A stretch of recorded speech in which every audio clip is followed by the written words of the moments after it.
¿Qué opina usted de las reformas, de todo el conjunto de reformas, ¿no? ¿Se está apresurando el gobierno? ¿Lo está haciendo a zancadas? ¿Es correcta la velocidad a la que vamos? ¿Son correctas las reformas? ¿Esto cómo impacta también la parte económica de nuestro país? Nos encontramos con el licenciado Jesús Silva Herzog Márquez.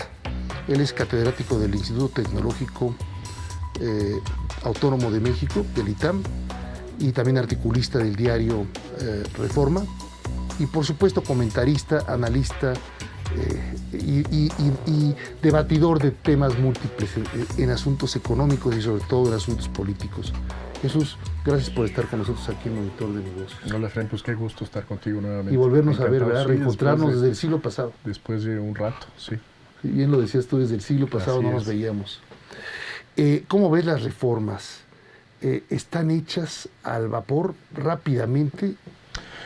Bueno, yo creo que lo que tenemos que advertir es que si bien tenemos nosotros un periodo presidencial muy largo, tenemos uno de los periodos presidenciales más largos del continente, tenemos una presidencia que dura 6 años, que de pronto puede parecer un periodo muy largo.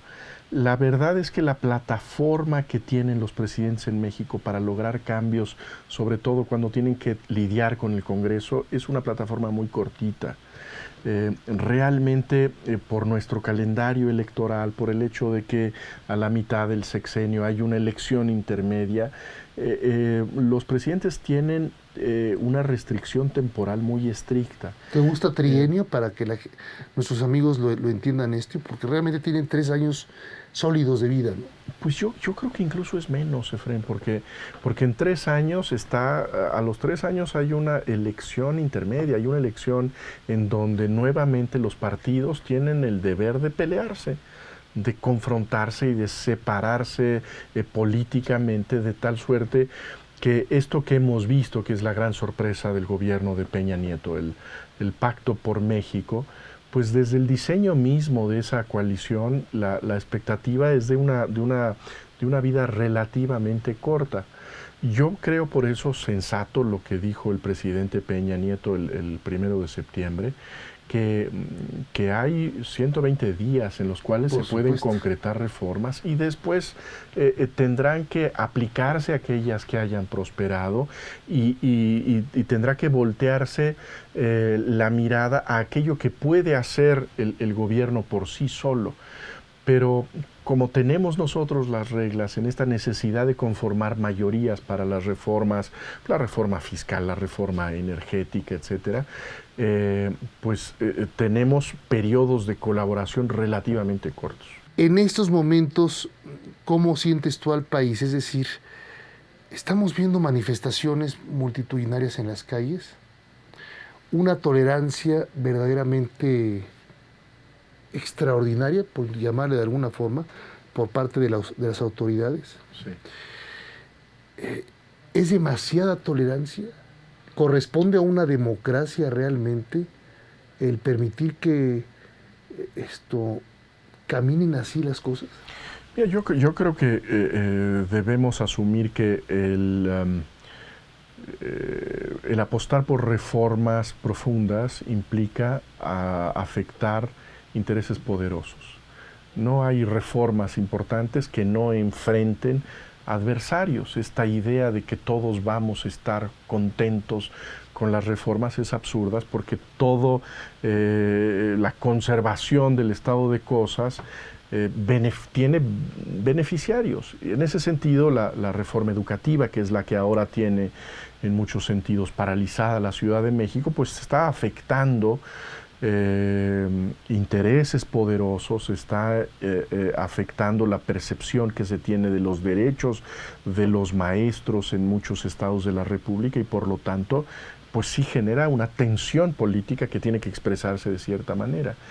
Yo creo que debemos acostumbrarnos a que en una democracia hay no solamente una dimensión parlamentaria de la política, sino también una dimensión de protesta, de movilizaciones públicas, canalización de la protesta social y de la indignación social.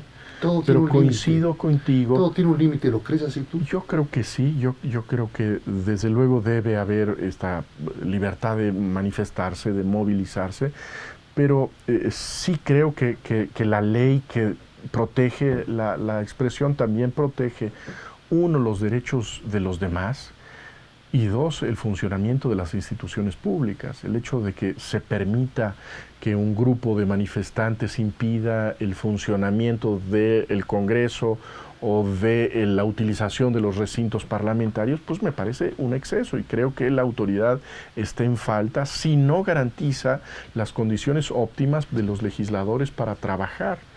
Y también la afectación de los derechos de los particulares. Creo que debemos asumir y debemos exigir que estos derechos de expresión no atropellen los derechos del tránsito de los demás.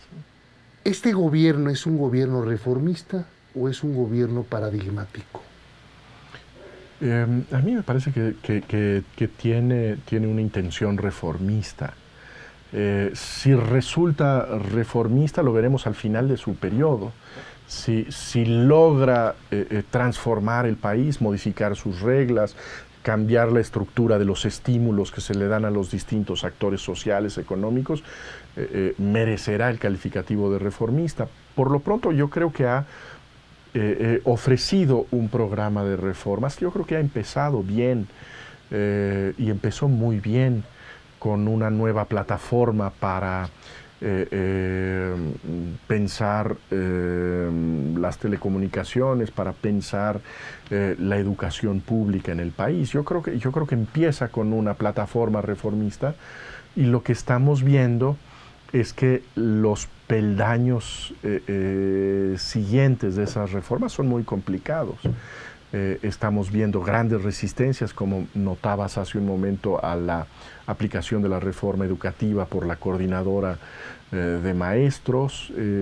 Estamos viendo que la reforma en materia de telecomunicaciones tiene también todavía muchos detalles por resolver, no se diga lo energético y lo fiscal, en donde estamos tocando, por un lado, intereses poderosos, y por el otro, mitos muy influyentes en el imaginario nacional.